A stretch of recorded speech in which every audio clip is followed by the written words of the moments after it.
director, si Kuya Harley. Ayan, yun po, yung ating model, ano ba to? Commercial model nandoon sa likod. In-announce talaga. Pero purihin ang Panginoon sa buhay ni Kuya Harley.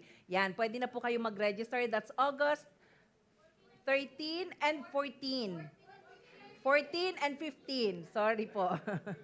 For Friday and Saturday. Okay, so kung meron po kayong mga estudyante kailangan ng waiver, pwede po, para payagan po kayo ng teacher, pwede rin po kaming magpaalam sa teacher ninyo. So let us know. Yung mga may trabaho po, pwede na po kayo mag-file ng leave. Yung one day na hindi po kayo makakapasok at nabago ang buhay nyo at ang buong pamilya nyo, it's all worth it. Amen? Amen. Praise God. Amen. Okay, so sa hindi po alam ko may bisita tayo dito. So kung hindi niyo po ako kilala, ako po si Pastora Feds, asawa po ni Pastor Joey na nasa Cagayan. Uuwi na po siya bukas. So pagpasensyahan niyo na po na ako ang preacher ulit today. Okay, so tayo po ay nasa topic na building together. Building together. Naglaps, naglalag. Mahina po ang internet dito kasi ang dami pong gumagamit, so naglalag po yung aking brains. Building together. So last week po, pinag-aralan po natin yung the power of, teamwork. Okay. So tayo po daw dapat sama-sama tayong nagbi-build ng wall ng church, ng wall ng family, ng church, ang wall ng ating trabaho, ng ating negosyo. So dapat po tayo ay united. So today po ay pag-aaralan po natin yung the power of focus. Pakisabi po, focus. Focus! Yan. So focus dito. Dito lang sa maganda sa harapan. Ay, focus lang po tayo. Bakit po kailangan natin siyang pag-aralan? Kasi kahit po tayo ay may teamwork, kung wala po tayong focus, wala rin po tayong mapupuntahan. Do you agree? Amen? Amen. So meron po akong, siguro before ko ibigay po yung aking lesson, sino po dito yung meron kayong mga naaalala na mga usual conversation pero nagtumatak sa inyo? Meron po ba? Meron. Okay. Ako po meron. Kasi akala nyo, nag-i-eavesdrop po kasi ako. Nakikinig ako. Pero alam nyo po, habang piniprepare ko po itong aking ituturo, ay pinaalala po ng Panginoon itong conversation na to. So, I'm not sure kung naalala nyo po, mga a year ago o siguro this year, yung pinasok tayo. Tapos nawala, may mga gamit na nawala. Ni Kuya Jamie, pasensya na Kuya Jamie. Pinalitan na ng Panginoon. Nawala ang ating camera, actually, yung ginagamit natin, yung nakafocus na camera dito sa gilid. So, si Pastor at saka meron po siyang kausap na professional cameraman. Kilala niyo na po yung professional cameraman na yan. Agila po ang apelyido niyan. Hindi, si Yanis. Ayan. Nag-uusap po sila, pero kasi ako, nag-i-eavesdrop ako dun sa dalawa. Actually, pinicturean ko at hinahanap ko nga yung picture kagabi. Hindi ko lang makita, pero nag-uusap po sila. Ang sabi ni Pastor sa kanya, gusto ko yung yung naka-autofocus. Yung camera. Yung hindi mo na kailangang i-operate, hindi gaanong effort. Talagang nag-o-automatic yung focus niya. And then, siya bilang professional cameraman, alam niya kung ano yung difference, di ba? Ang sabi niya, Pastor, hindi po maganda yung autofocus. Kasi pag autofocus po, baka mali pa yung masabi ko, brother. Naalala ko. Yung pag nag-autofocus po, lahat ng gumagalaw ay ifo-focus niya. Diba? Lahat ng gagalaw, automatic siya, mabilis. Makakapture niya agad yung picture or kung ano yung area. Kaya lang, bawat gumalaw, fo-focus siya doon. Mabilis nga, pero hindi mo alam kung mali yung maifo-focus mo. So, sabi niya, mas maganda po yung manual kasi pag manual, it will take some effort kasi isisentro mo siya, pero siguradong sigurado kung ano yung pinofocus mo, yun ang iyong makukuha. Amen? So, minsan po, tayo po ay mabilis mag-autofocus. Ang dami po kasing distractions. Do you agree? Ang dami pong distractions sa bahay. Magsisimba ka, ang daming distraction. Di ba, makita mo yung mga kalat, distracted ka na agad. Sa school, nag-aaral ka, may manliligaw sa'yo. Distractions. Di ba? So, necessity talaga yung focus sa ganitong panahon. Okay? Sa trabaho, imbis na ikaw ay mapupromote ka, distracted ka na sa mga nagdadaldal. Di ba? yung mga tao na naninira sa'yo, distracted ka na agad. Sa church, nag-sign up ka sa ministry, pero dahil feeling mo, yung intimidated ka kasi mas magagaling sila, magaling siya mag-parts, hindi ako, magaling yung boses niya, hindi ako pwede. Ang daming distraction. And sometimes, it's not all about external distractions. Marami talagang external distractions, like katulad ngayon, maraming labas-masok, nadidistract ako, di ba? Joke lang po.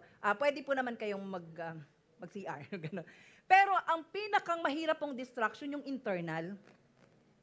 Yung nakafocus ka na sa isang bagay, tapos merong sinasabi sa loob mo na, alam mo yung hindi, marami pong mga reminders. Parang kanina, naikwento ko to sa mga nagdi-devotion na nagising ako ng 11 p.m. Kasi po, pag ako po ay magtuturo, for some reasons, hindi ako makatulog. So, natulog ako ng hapon, nagising ako ng 11 p.m. And from 11 p.m. to 5, nakikinig na ako sa Lord niyan. Nagbo-worship, nakikinig. And then sabi ko, Lord, ano ba yung pwede kong gawing illustration? So, I look at the pictures. Na-distract ako pagkatingin ko ng mga pictures kasi nakita ko ang picture ni Mommy at ni Daddy. So, luha si girl. Hindi lumuluha kasi na-bless ako dun sa aking ginagawa. Pero dahil nakita ko yung picture. So, distracted. Na-distract ka. So, marami po tayong distractions sa buhay natin.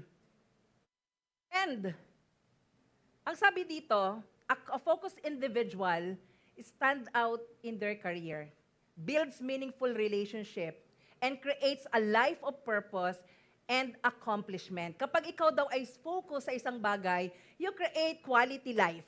You create quality relationship. You cannot do everything or so many things at the same time. Pwede pong mag-multitask. Sa mga call center, BPO, nag-multitask, okay po yon kasi habang nakikipag-usap ka, nagta-type ka. Pero sa totoong buhay po, hindi po kakayanin na ang dami mong ginagawa all at the same time. Kasi hindi ka magkakaroon ng quality na trabaho. So sabi ni, I forgot, si Earl Nightingale, i-research nyo na lang po yan, isa po siyang known author. Sabi niya, if you do one thing each day for an hour for the next 5 years, you become an expert to that thing. So kung gusto mong maging expert daw na keyboardist, maglaan ka ng 1 oras every day na ang focus mo lang, nagki-keyboard ka for the next 5 years. So that's being intentional doon sa ifo-focus mo. Kanina sabi ko, it takes time, it takes effort to manually focus. Intentional po talaga. Kasi like ngayon, di ba, very basic, very relatable. Nagsusulat ka, merong kumukulubit sa'yo. Distracted ka na agad. So, we have to be intentionally looking at the things that we wanna accomplish. Kailangan ay, nakatitig ka lang doon. And malalaman natin po kung bakit. Sabi ni Zig Ziglar, I'm not sure kung kilala niyo po siya, he is a very known author. Sinulat niyo po yung libro na Born to Win. Kung napanood niyo, nabasa niyo na po yan. It's a very good book. Sabi niya, lack of direction, not lack of time is the problem. We all have 24-hour days. Meron ba ditong 25 hours? Meron. Pinagpala ng extra hour. Meron? Wala, di ba? All of us just have 24 hours. I think the question is not, do I have time? Kasi meron tayong time. Binigyan tayo ng Panginoon ng time. I think the question is, do I have enough focus? Do I have enough reason to stay focused? Okay? It is a sharp reminder that productivity isn't about squeezing more hours out of the day. Sa mga nagta-time management, yung pagising mo pa lang, dapat nakaplano na yung araw mo. And when you do that, kailangan ang anything that's beyond or outside of the schedule, no agad. Kasi dito, sabi ni Stephen Covey. Si Stephen Covey, known author siya, and one of the book that I read na napakaganda is The 7 Habits of Highly Effective People. Meron po akong libro niyan sa baba. Pwede niyo pong hiramin. Napakaganda po niyang book na yan. Sabi niya, The main thing is to keep the main thing the main thing. Di ba? Parang tongue twister. Ibig sabihin po niyan, ang ating pong trabaho ay gawing priority kung ano yung priority. Dapat yung primary, hindi natin ginagawang secondary. Yung major, hindi natin ginagawang minor. And we have to keep on putting that into our mind na dapat kung ano yung main. Kung ang family mo, ang reason mo for living is your family, then make your family the main thing. Kapag kang pabago-bago, ang sabi ni James, ang lahat daw ng pabago-bago ay parang ano ba to? Naglalayag, parang layag ng boat, ano ba? Ng bangka na binublow ng wind kung saan-saan pumupunta. Ang sabi ni James, kapag ganyan ka, do not expect that you will receive anything from the Lord. Kapag undecisive ka, di mo alam gusto mo, do not expect that you will receive anything from the Lord. Ang sabi niya sa James chapter 1. So, si James Clear,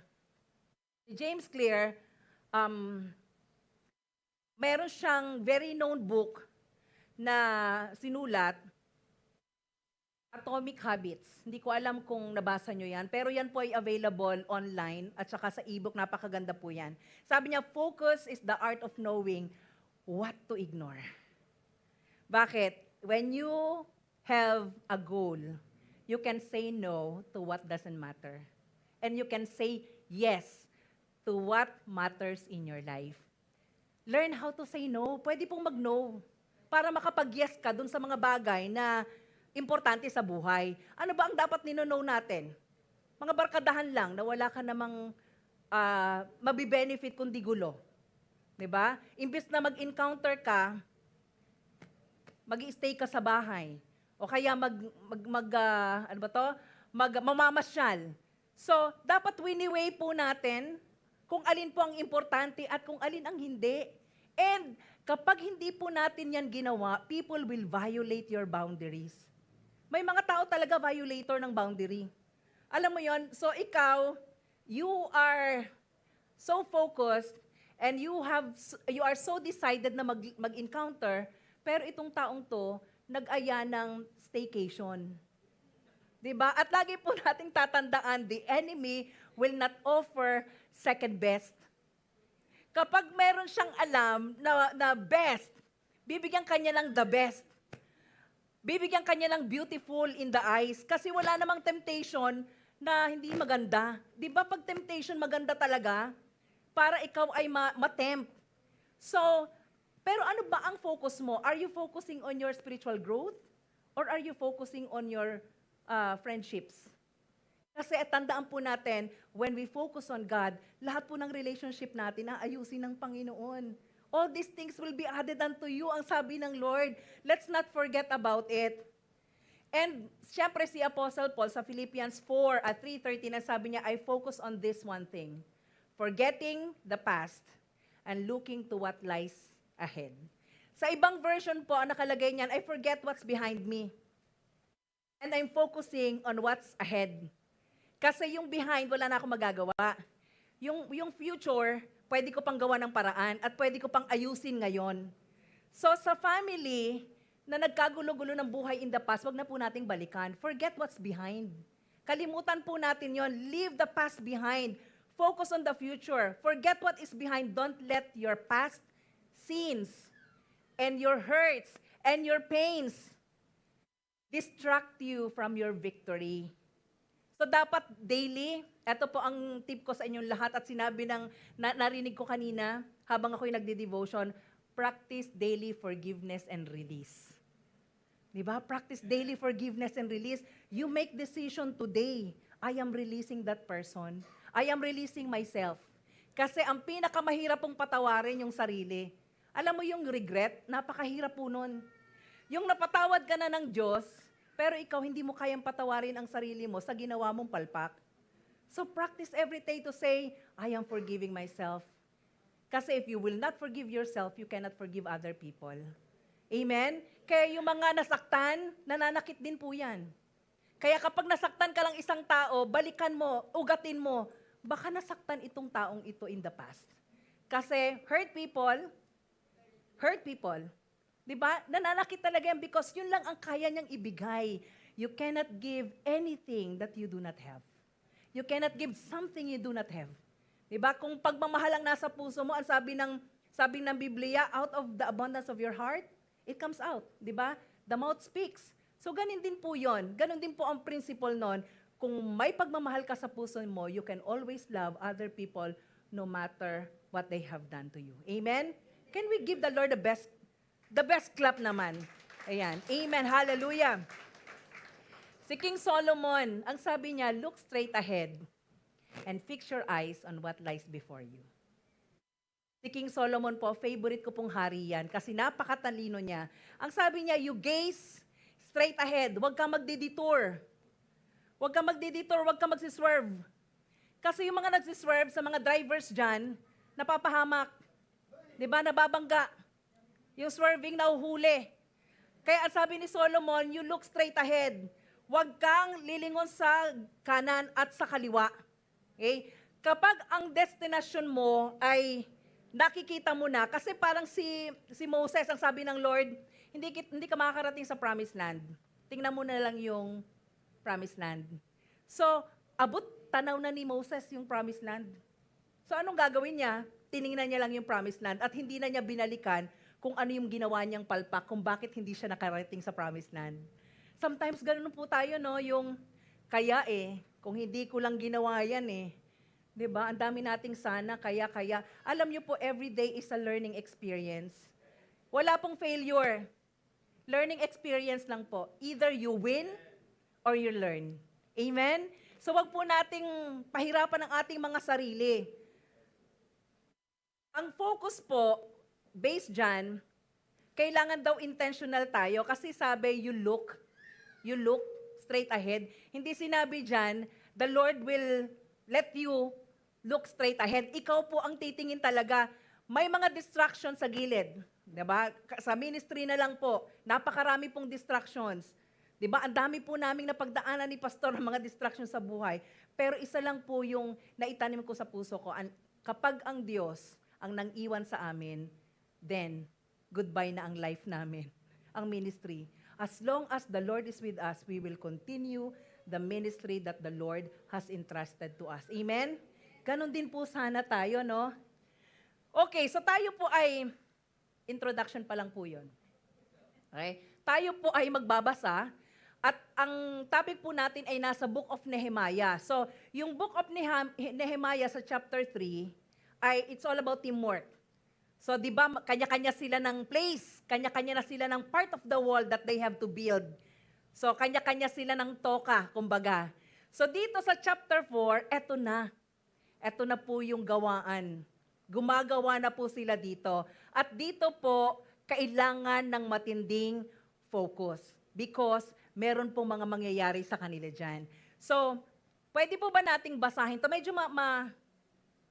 mahaba. Pero I can read siguro. Pwede kong basahin.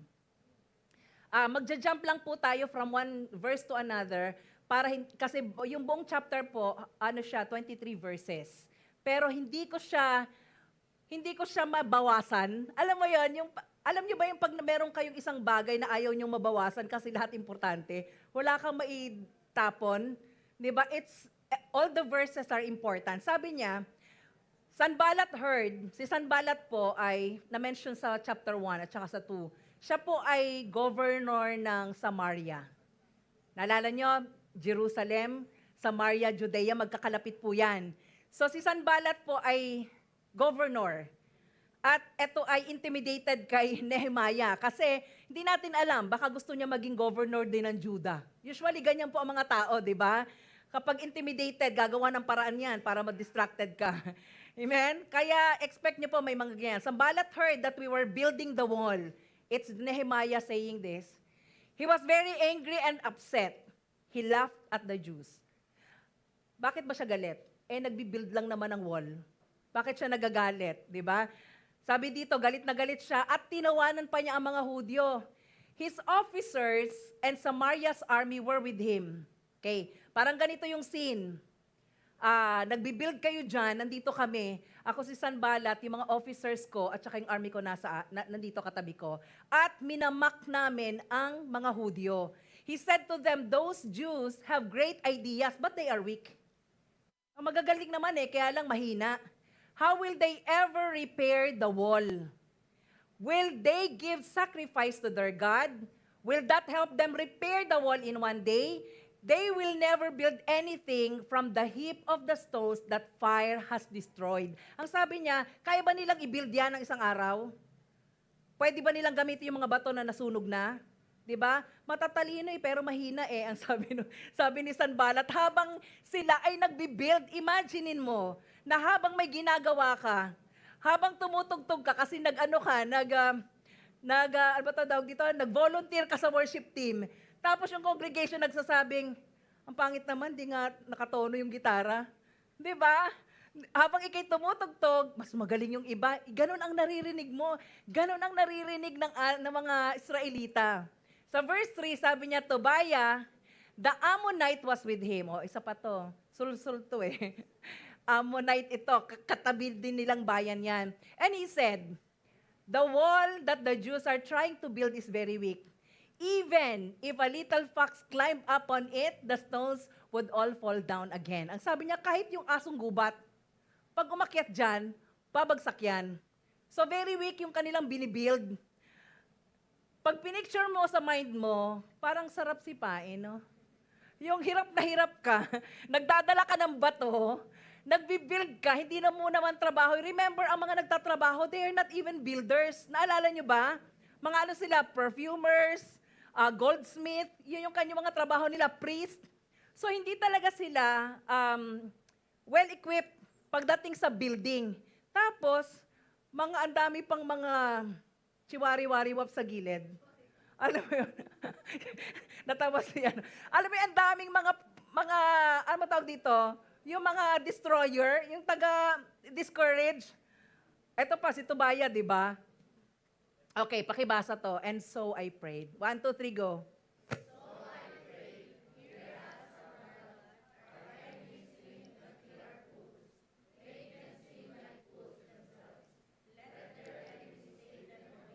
Okay.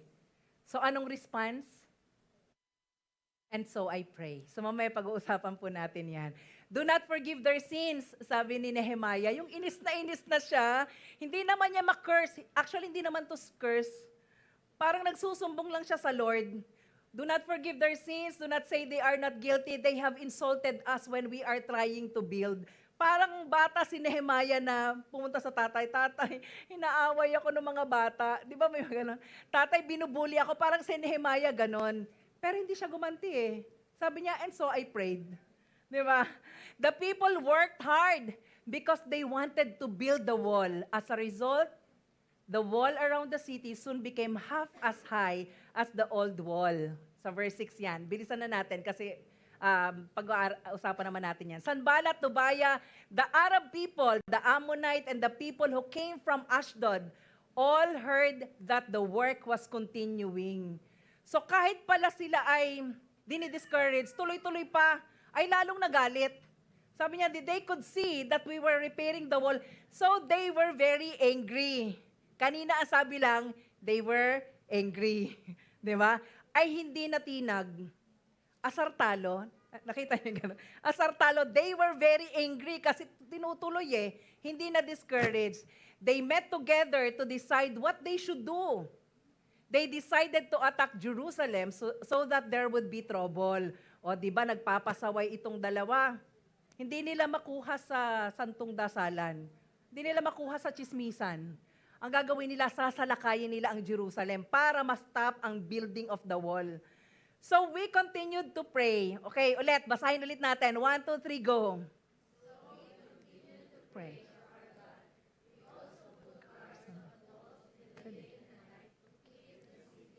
Amen. So, naasar ba si Nehemiah? Hindi. Ang sabi niya, so we continued to pray. Ang ganda ng story na to. Sobra ako na-bless. So I put men behind the lowest part of the wall where there were holes. Each of the family had guards with swords. spears, bows, and arrows. I went around the city and looked at everything. I said to the leaders, officers, and the people, do not be afraid of our enemies. Remember that our Lord God is great and powerful. Fight on behalf of your brothers, your sons, your daughters, and your wives. Fight to keep your home safe. Our enemies realized that we knew that they had decided to what they had decided to do. God had stopped them from doing what they wanted. So each of us went back to work on the wall. So ang sabi niya, pinuntahan niya yung mga bahay. Mag-ready kayo. You will fight for your family. Hindi ito mga trained army, mga kapatid. Mga exile. Grabe yung intimidation sa kanila, no? You will fight for your family. Pero, nag-stop yung kaaway. Bakit? Nasabi ng Lord sa kanila kung ano yung plano eh. Alam nyo kapatid, kapag ang Lord ang kakampi nyo, wala kayong katatakutan dapat. Amen? Amen? The Lord will fight for you, ang sabi dyan. At sabi din sa Psalms 46:10, be still and know that I am God. I will fight for you, ang sabi ng Panginoon. Sa verse 19, nag-jump na tayo ng 19, I said to the leaders, the officers, and the people, it is hard work, and the wall is very long. Masyadong mahaba. So we are not working near to each other. So kung sa verse chapter 3 sila ay magkakalapit, ngayon medyo malayo na sila. When you hear the sound of the trumpet, come to join us here.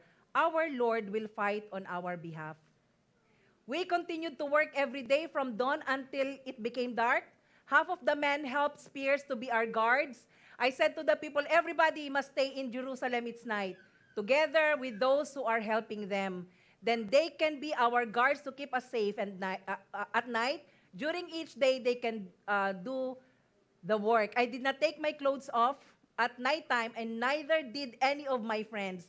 The workers and the guards who were with me kept their clothes on all the time.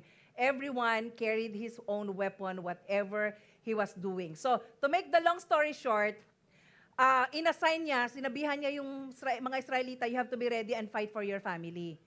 Ang problem natin ngayon, magkakalayo tayo. So, ganito na lang. Kapag narinig nyo ang trumpeta, pupunta kayo dito, sama-sama tayong lalaban. Grabe, napaka-strategic ni Nehemiah, no? Ang galing niya talaga, promise. Ngayon ko lang siya naintindihan. Napaka-galing niya. So, doon sa story na yon, pag-uusapan natin, ano ba ang dapat nating gawin to stay focused? At hindi lang focus. Kasi kanina, sabi ko, may focus na autofocus. Pero may manual focus. 'Di ba? So, pag-aaralan po natin, sustained focus. Sustained. Minsan po kasi, tayo ay nakafocus. Magaling naman tayo mag-focus, 'di ba? Pero hindi natin nasusustain. Mga 1 day, mga 1 month, gano'n. Magdi-devotion ako ng, it takes 21 days to make a habit. So, ikaw naman nakafocus ka doon, 'di ba? Nung ika-20 na, nakalimutan mo na mag-devotion. So, hindi mo na susustain. Actually, yun po ang problema natin, masustain yung ating pagtingin sa isang goal. No, yung you have decided na kahit anong mangyari ay masusustain mo yung activity na yon. And I'm so happy kasi kami po ay everyday nagdi-devotion at 5 a.m. 1.5 years na po. Now, everyday. Palakpakan natin ang mga kananayan. Praise the Lord. Yan po ay sustained focus. Di ba? May segue lang. Join po kayo sa devotion namin everyday. Okay. So, meron akong 5 points. Bibilisan lang natin. Ang una is, you fix your eyes on the mission, not on the noise. Not on the noise. Okay, anong mission nila? They wanted to build a wall. Diba? Yun ang mission. So they worked hard. As a result, the wall around the city soon became half as high as the old wall. Nag-build naman sila. Pero ang daming ingay sa paligid. Diba? Si Sanballat, si Tobaya, nangaasar. Hindi nyo magagawa yan. Diba? Parang sa buhay natin, hindi ka mapopromote. Sa pag-aaral, hindi ka makakagraduate. Diba? Yung focus ka, biglang sasabihin ng nasa kamag-anak mo, mag-aasawa ka maaga. Diba ganon? Kasi nasabihan ako eh. Nasabihan po ako ng gano'n nung ako po yung nag-aaral. Ay, hindi mag-aasawa din yan kasi mga pamilya, mga gano'n. Parang gano'n yung aming naging pattern. Marami pong gano'n. And hindi po lahat ng lalabanan nyo. Choose your battle. Not every noise deserves your attention. Hindi lahat ng taong nagyayayam-yam po sa atin at nagdi-discourage sa atin ay sasagutin natin.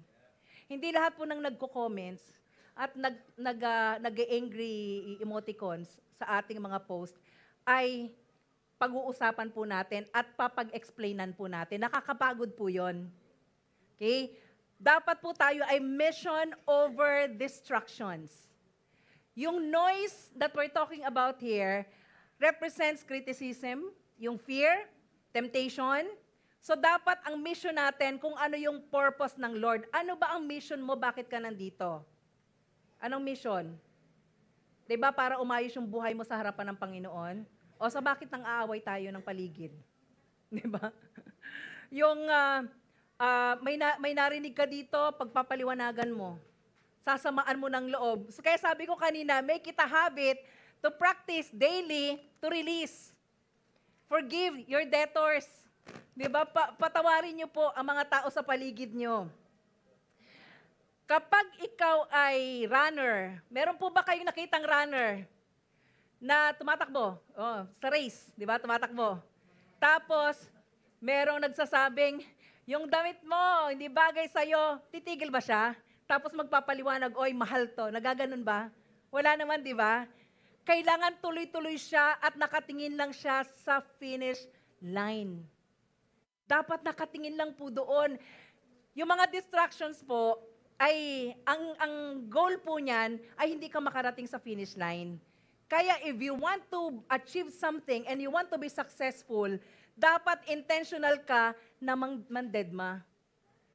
Dapat you know what to ignore. You know what to ignore. So, ang sustained focus means fixing your eyes on the mission God gave you, not on the voices around you. Kasi not everybody will be happy that you're successful. Not everybody will be happy that you are a volunteer. Diba? Not everybody will be happy mag-i-encounter ka. Not everybody will be happy nasa life class ka. Ang sasabihin, giinom pa din yan eh. Diba? Ano pa rin, chismosa pa din yan nasa life class. Distraction po yan. At lagi po nating tatandaan, ang ating pong journey ay step by the step. May naalala kayo? Step by step po yan. Hindi po yan madalian. Na kapag tinanggap mo si Jesus ngayon, may halo ka na agad. Sobrang bait, wala ka ng kasalanan. Hindi po ganun ang buhay. Your fight or your war, your battle is against flesh and blood. It's not against flesh and blood, but against the principalities of darkness around you. May mga nasa paligid po natin, principalities of darkness. Sana hindi po tayo yan. Hindi po tayo yung nagdi-discourage ng ating mga kasama. So, aywan ko kung alam nyo tong laro na to. Yung tightrope walker, nakapanood na ba kayo ng ganon? Yung sa Niagara Falls, di ko alam kung Niagara Falls yun or pinakamalaking falls, meron taling mahaba. Tapos yung tightrope walker ay lalakad. May dala-dala siyang balancer. Nakita nyo na po yon sa Facebook. Di ba ang daming nagdi-discourage sa kanya? Mahuhulog ka, dandahan ka. Ang daming sumisigaw sa kanya kasi takot na takot. Pero siya, nakatingin lang siya doon sa dulo. Tapos lakad siya ng lakad. Hindi niya pinapansin. Ano ba siya umikot na, oy, tumigil kayo dyan. Gumano ba siya? Wala naman, di ba?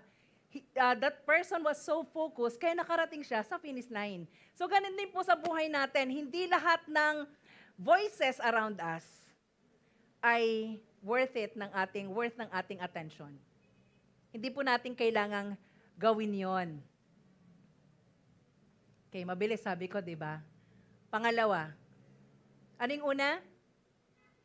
Fix your eyes on the mission, not on the noise. So kung may nag-iingay po sa paligid natin at maraming discouragement kayo maririnig, alam niyo po minsan sa family natin may nandi-discourage sa atin. 'Di ba? Yung nagsisimba ka tapos sasabihan ka na, simba ka pa? Ganyan di ugali mo. Di ba distraction yon? Anong mangyayari sa'yo? You get discouraged, di ba? Parang, oo nga, baka nga hindi ako totoong nakakilala sa Panginoon. Alam niyo po, do not be hard on yourself. Lahat po tayo nasa proseso. And God is changing us from glory to glory. Wala pong angel agad. Kasi meron po tayong kaaway. Meron tayong kaaway ng kaluluwa natin who will always distract us and make sure na hindi tayo makarating sa langit. Pero alam niyo po ba, it's a done deal. It is finished, sabi ni Jesus. So, the enemy cannot destroy us, but the enemy can distract us from moving forward. Amen? 'Di ba? Yung ang ganda-ganda ng trabaho mo, biglang merong mga chismisan sa office. Very common po 'yan.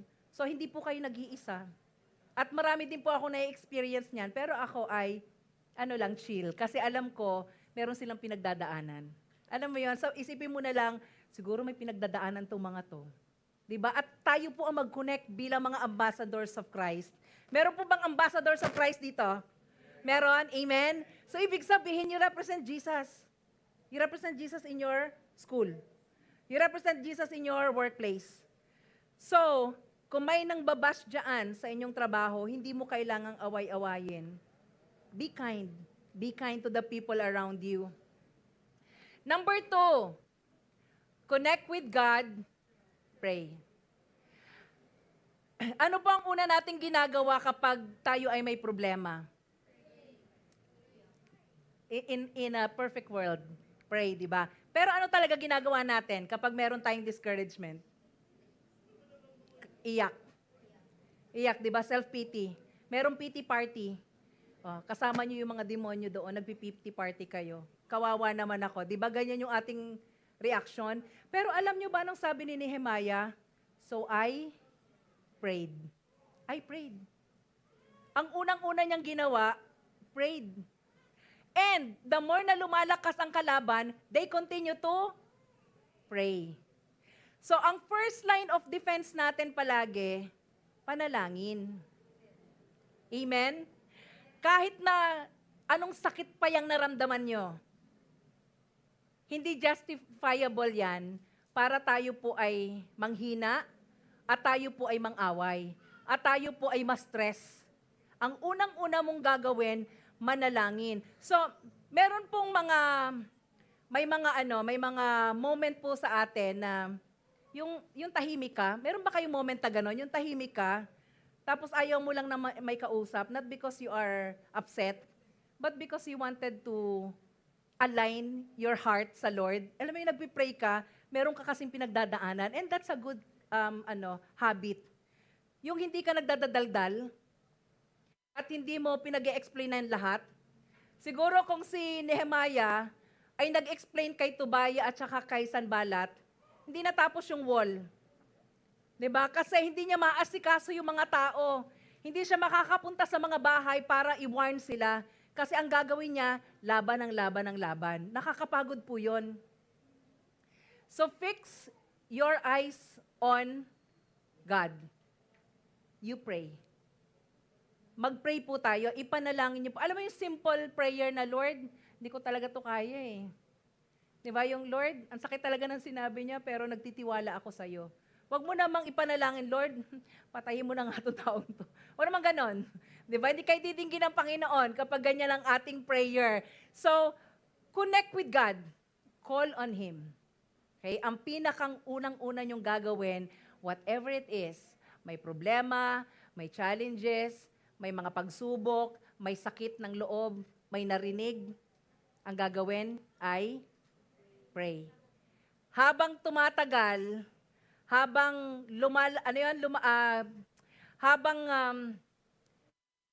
tumitindi yung laban, continue to pray. Huwag po tayong manatiling, parang passive. Alam mo, wala kang ginagawa, continue to pray. Meron akong, I'm sure kilala nyo tong mga story na to. Si Peter, sa Matthew chapter 14. Di ba nung panahon na siya ay lalakad, Una, nakatutok siya kay Jesus. Pero dahil may waves, unti-unti siyang lumubog. Anong una niya sinabi? Lord, help me. Hindi niya sinabing, bakit kasi may bagyo eh? Di ba? Ang una niyang ginawa, nanalangin siya. Nanalangin si Peter. Ganon din po, kahit yung point number 1 natin na nakalagay doon, fix your eyes on the mission. Doon sa story ni Peter, kung siya ay nanatiling nakatingin kay Jesus, hindi siya lulubog. Actually, kung hindi niya tiningnan yung waves. Kahit si David, pinatay niya si Goliath, di ba? Bakit niya napatay? Kasi habang nakatingin siya kay Goliath, at habang ginaganon niya yung kanyang palapatik, ang tawag namin doon, anong sinasabi niya?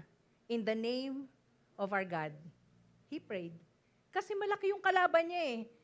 Hindi po natin kaya mag-isa ang buhay. Sabi ni Jesus, apart from me, you can do nothing. Amen. Sino dito ang alam na siya ay mamamatay mga 1 year from now? Meron ba? Wala, di ba? Kahit nga today eh. I remember, and I'm so, parang, kasi nanonood ako ng preaching, tapos mga pastors na, ano ba to, yung mga nagkaroon ng malalaking balita sa US, nagpipreach yung pastor, tapos biglang bumagsak, hindi na siya nabuhay, hindi na siya nagising. Nagpipreach siya at that moment. So, pwedeng anytime. Kaya sabi ni Jesus, apart from me, malayo ka sa akin, wala kang magagawa. Kaya ang gagawin mo palagi kapag meron kang pinagdadaanan, manalangin ka. Amen? Amen? So, that's a powerful defense. Alam niyo po ba na ang prayer is the most powerful defense, powerful weapon ng mga Kristiyano, yet the most unused. Napaka-unused po ng prayer.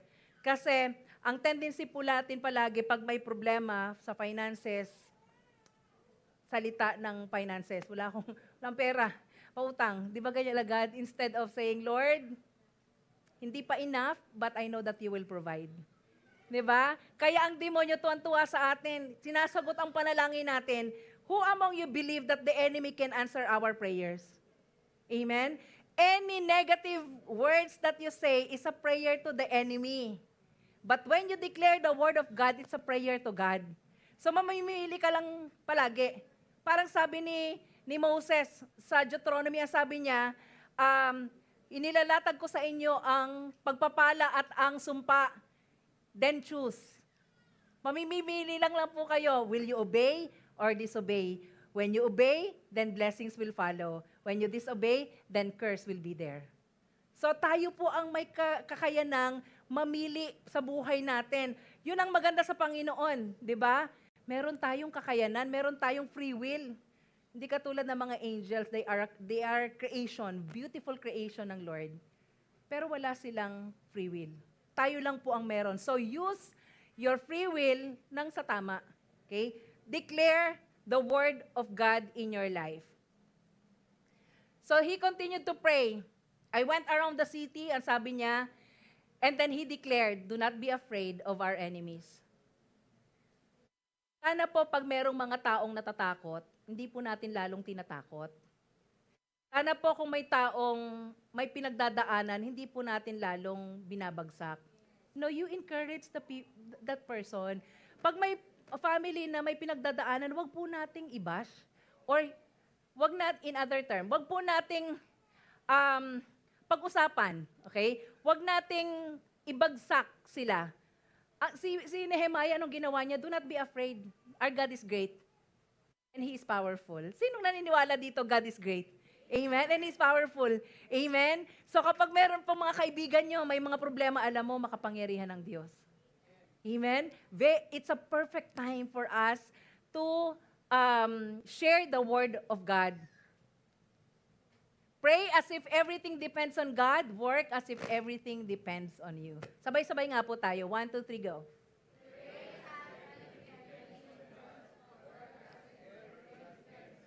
Okay.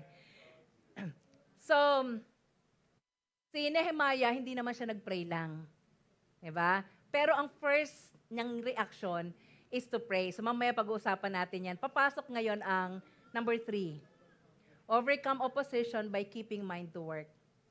Ibig sabihin, i-overcome mo yung mga discouragement, yung mga distractions, by keeping your mind to the work that the Lord has given you. Anong ginawa ni Nehemiah? Di ba nag-pray siya, tapos pumunta siya sa mga bahay-bahay? Di ba? Our enemies realized that we knew what they had decided to do. God had stopped them from doing what they wanted. So each of us went back to work on the wall. Okay? Bumalik sila. Nag-pray, kinausap ang mga tao, strategy tayo mga kapatid, may strategy tayo.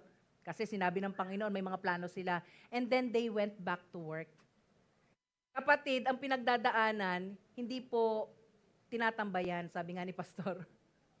Tinatayuan po yan. Pwede pong malungkot, hindi naman po yun bawal. Pwedeng umiyak, kasi sabi ni Solomon sa Ecclesiastes, there is a season for mourning, season for crying, season for rejoicing. May mga season, may mga stages po ang buhay. At dahil stage po yan, dahil stages ng buhay yan, meron po ba ditong nakatira sa stage? Ako, preacher, nagpipreach ako dito. Nakatira ba ako dito? Di ba temporary lang? Yung ating actor doon sa gilid, pag nasa acting siya, di ba temporary lang? Hindi naman siya talagang permanente. So, tayo po tayo mga kapatid, okay lang pong manghina. Pero ang kalakasan po natin ay nasa Panginoon. Amen? Kapag ang Lord pa ang nilayuan mo, para kang nagtampo sa bigas, ang sabi nga nila. Amen? Kung wala nang nag-i-encourage sa'yo, encourage mo yung sarili mo sa Panginoon. Be strong in the Lord, ang sabi ni Pablo sa Ephesians 6. Be strong in the Lord and in the power of His might. Ikaw po, intentional kang tatayo. Kasi kung wala nagsasabi sa yung kaya mo yan, sabihin mo sa sarili mo, kaya mo yan. Tayo ka. Iyak ka lang konti, tapos rejoice ka ulit, kasi season lang yan. Ang sabi ni David, crying, mourning comes in the night, but rejoicing comes in the morning. Walang nananatiling bagyo ng isang taon. Meron bang bagyo? Na one year na nagbabagyo pa? Wala, di ba? 2 days, 3 days. Ganon din po ang buhay natin. Yung season lang po yan. Huwag po nating masyadong dibdibin. Okay? Dibdibin mo yan sa harapan ng Panginoon. Sabi mo, Lord, hindi ko to kaya. Iiyak mo sa Lord. And then, punas-punas na ulit, tayo na, kaya ko na ulit. Di ba? Kasi tayo po ay may kanya-kanyang pinagdadaanan. Kahit na gusto ko kayong i-encourage sa panahong yun, meron din akong bigat na inilalagak ko din sa Panginoon. Kaya sabi ni Jesus, come to me, all of you who are weary and burdened, and I will give you rest. Hindi naman niya sinabing, come to them. Wala naman niya sinabing ganon. Come to her. Diba? And she will give you rest. Diba? Sabi niya sa kanya lumapit. So, kapag meron pong mga bagay na nagdi-discourage sa inyo, go back to work. Kung hindi mo kayang tumayo, gumapang ka. Diba may nababasa tayong ganon? Kung hindi mo kayang tumakbo, lumakad ka, but keep on going. No matter what you feel, at hindi makalimutan sa Facebook ko ito nakita no matter what you feel, get up, dress up, and never give up. Amen? O, diba, manong memory ko sa mga newsfeed. Kaya talaga po yung mga nagpo-post ng mga nega sa Facebook, hindi ko naman binablock. Ina-unfollow ko lang. Kasi yung memory ko po mabilis. Naalala ko po ang conversation, naalala ko po yung mga nababasa ko. Sa panahon na nangangailangan ako ng encouragement, naalala ko po sila. So, if you want to be strong in the Lord, at gusto mong maalala ang kabutihan ng Panginoon, then read the Word of God. Amen? Huwag kang Facebook ng Facebook, lalo na kung sa church. 'Di ba? Lalo na kung nasa church, dapat, 'di ba, nagsusulat. Okay, you will never reach your destination if you stop and throw stones at every dog that barks. Sabi ni Winston Churchill. Di ba? Si Winston Churchill, sino nakakilala sa kanya? Prime Minister po siya ng UK during World War II. Di ba? Ang galing ko sa current events matawag doon. Di ba? So, ang sabi niya, di ka makakarating kung lahat ng mga kumakahol dyan, hinahabol mo at pinagbababato mo. Hindi ka makakarating sa finish line kung lahat ng mga nagdadaldal sa gilid, pinagpapaliwanagan mo. So tuloy lang kapatid. Sustained focus. Huwag ka lang mag-focus one time. Sustained focus. Pakisabay, sabay-sabay. Wala nang sustained focus, hindi na kayo na-sustain. Okay, 1, 2, 3, go! Sustained focus. Ibig sabihin continuous kapatid, tuloy-tuloy. When you feel overwhelmed, focus on one stone at a time. Purpose in your mind that God's calling is greater than your temporary weariness. Sinong feeling weary dito? Hindi ako magja-judge. I feel weary din at times. Di ba?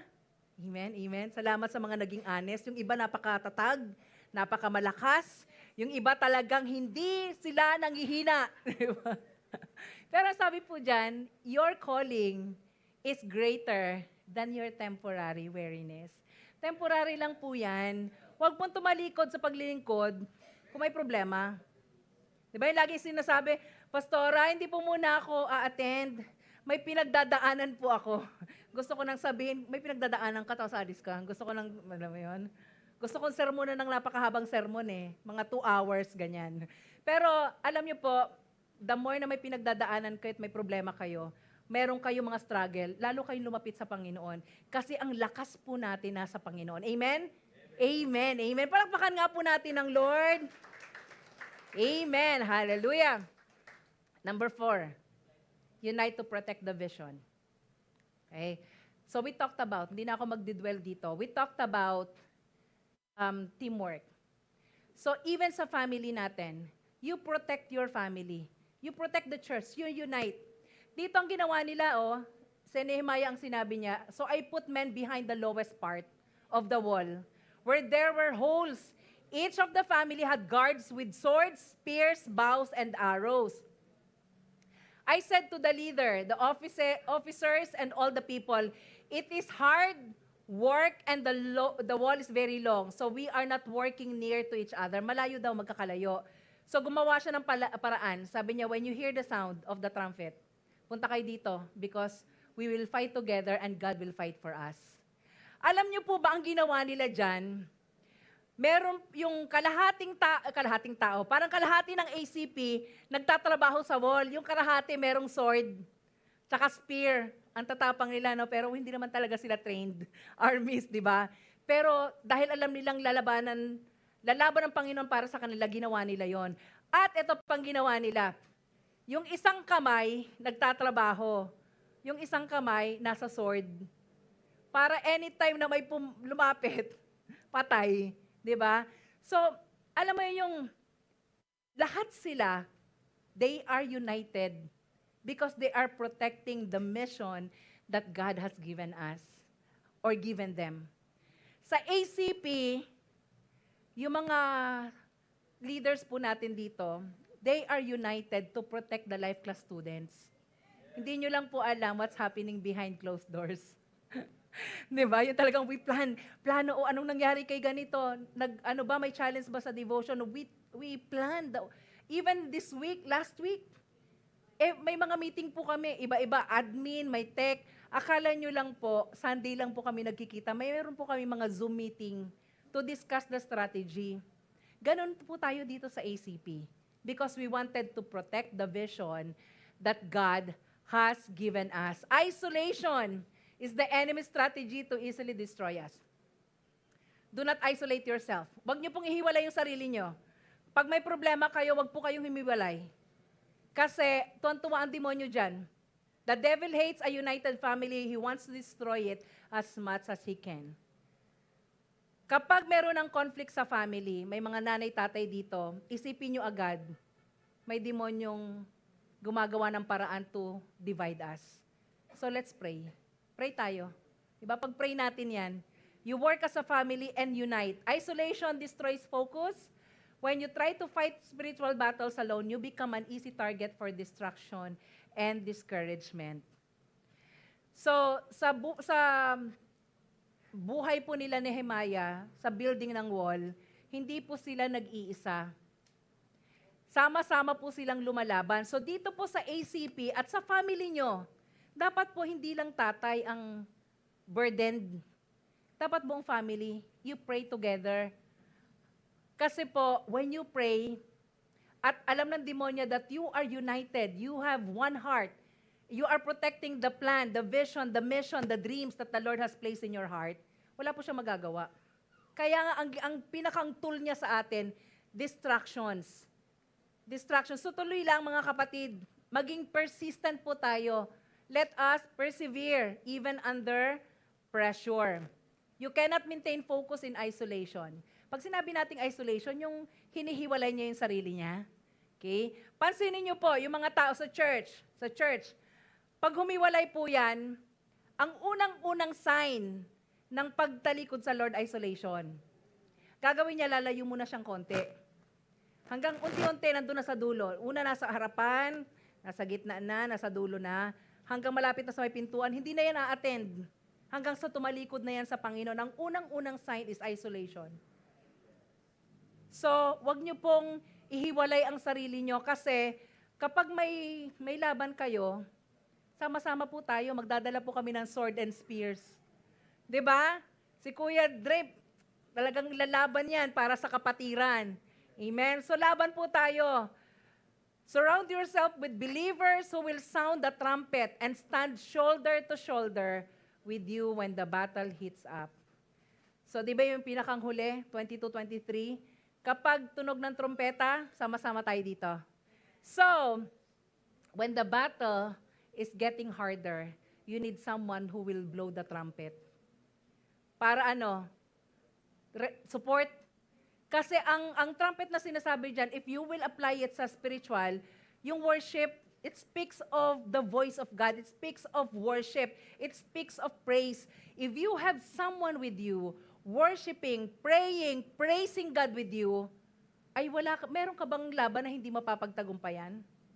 Wala, di ba? So wag pong i-isolate ang sarili, wala po ditong dapat naiiwanan. Kaya kung napapansin niyo po kami lahat, kahit si pastor, nagagalit siya pag merong hindi nagla-life class. Nagagalit siya sa amin pag merong hindi nagla-life class. Bakit? Dapat sama-sama tayong lumalago sa Panginoon. Walang naiiwanan. Alam niyo po ba yung nag-isolate? Yan po ang pinagbifiestahan ng mga demonyo. Yan po ang napakaraming problema. Yan po yung napakaraming challenges sa family. Bakit hindi siya protected? Walang wall of protection. As in the spiritual world, when you pray, God places heads of protection around us. Yun ang sinabi ng demonyo sa Diyos, di ba? About Job. Sabi niya, paanong hindi naman siya mananagana? Nilagyan mo siya ng heads of protection around him. So tayo po, meron po tayong protection around us. But if you are going out of that protection because you are isolating yourself, lagot ka na kapatid. Marami na pong dadating na mga spiritual forces on the other side. Okay, are we learning so far? Sure? Okay. And number 5, last na po ito. Stay vigilant until the work is finished. Stay vigilant. Huwag kang pa kuya-kuyakoy dahil pinagpapala na ang family mo. Huwag kang pa kuya-kuyakoy dahil maganda na ang business mo. Stay vigilant until the work is finished. Kasi, ang sabi ng 1 Peter, the enemy is like a roaring lion, looking for someone to devour. So, if you are wala yung guard mo. You had your guard down. Diyan siya papasok. So continue to pray, continue to encourage your family, continue to complete your life class. Huwag kang titigil in the middle. Dahil ang demonyo, paikot-ikot po yan, titingnan kung sino masisila. Yung mga natutulog, napagano si kuya. Gano'n siya, yung mga natutulog, hindi nakikinig. Pero totoo po yun.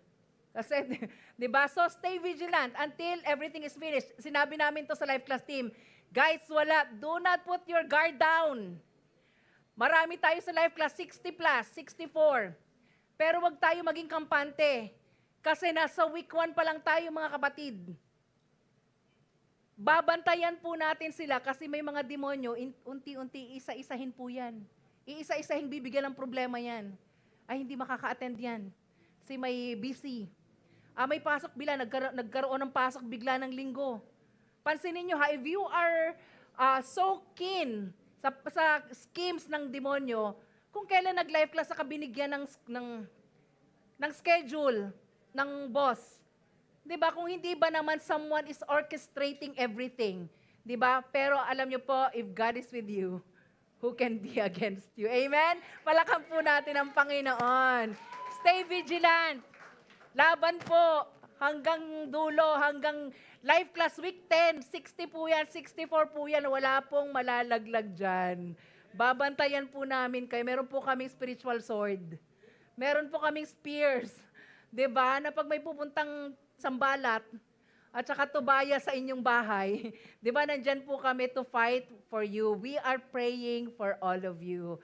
Amen. Thank you, Life Class team at sa ating mga leaders. Ayan po, we continued to work every day from dawn until it became dark.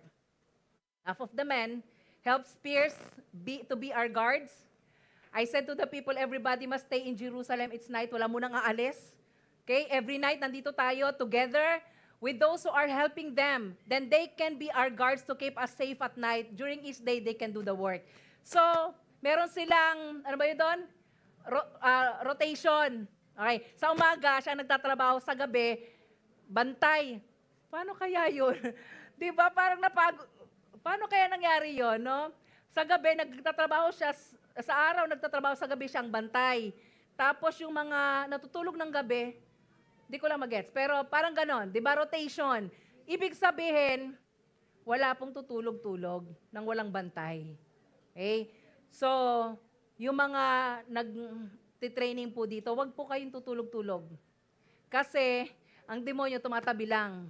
Maaral po niyo yan sa School of Leaders 1. So, I'm excited. Nasa life class pa lang po kayo, but make sure that you enroll School of Leaders 1 para maintindihan po natin yung spiritual realm. Maintindihan natin kung sino ba yung ating kaaway. We have to know who our enemy is. I did not take my clothes off at nighttime, and neither did any of my friends. The workers and the guards who were with me kept their clothes on all the time. Everyone carried his own weapon, whatever he was doing. So napansin nyo ba? Everybody is part of something. Everybody is part of either the workforce, or the prayer warriors, or the army. May part. So pakitanong sa katabi mo, anong part mo dito sa ACP? Anong part mo? Ayan. Be part. Be part of the team.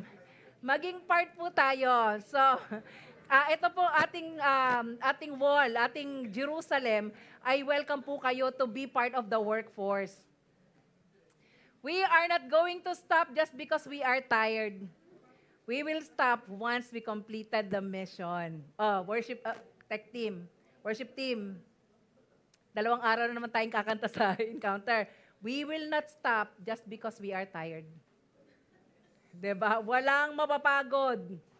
Kasi pag napagod, pwede nang humingi sa Lord na bumalik na sa heaven. 'Di ba? Wala pong mapapagod until we complete our mission. Hanggat hindi mo nadadala ang pamilya mo sa Panginoon, huwag kang mapapagod. Patuloy ang panalangin, patuloy ang training, patuloy ang simba, patuloy ang suhol. 'Di ba? Ititreat kita ng lunch, magsimba lang tayo ng linggo. 'Di ba? Tuloy-tulong, because that's an investment. You are investing in the kingdom and you are investing in their lives. Sustained focus requires relentless persistence. Grabe yung yung superlative yung kanyang adjective. Relentless persistence. Partial obedience or stopping halfway leaves the wall broken. Paano na lang kaya kung ikaw lang mag-isa sa family mo ang nandito, tapos in the middle, nag-stop kang mag-church, nag-stop kang maglingkod, your family wall remains broken. So tuloy-tuloy lang kapatid. May dadating pa kayo sa time na family nyo babawalan kayo talaga, but be persistent. Okay? Relentless ka dapat. Pag sinabing relentless, unstoppable. Tama ba? Sa other term, ang relentless is unstoppable. Walang pwedeng pumigil sa'yo. Gagawin mo ang lahat to bring them to the Lord. Etong sabi ni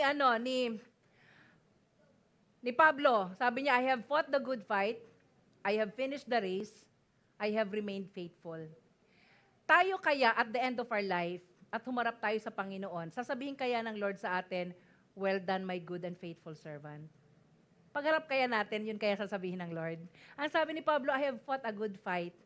I have finished the race, and I have remained faithful. And now, the prize awaits me, the crown of righteousness. Alam niyo po ba lahat tayo may crown? May mga crown tayo, crown of righteousness, crown of glory. 5 po yan sa Psalm 1. Diba? So, hindi ko na i-ano, baka hindi kayo mag-enroll. So, pero sabi dyan, it awaits us, which the Lord, the righteous judge, will give me on the day of His return. So kapatid, habang nandito po tayo, meron po tayong mission. Meron po tayong trabahong kailangan tapusin. Meron pong family ka na kailangan mong dalahin sa Panginoon. Meron kang kaibigan na kailangan mong shiran. Meron kang kapitbahay na kailangan mong abutin sa Panginoon.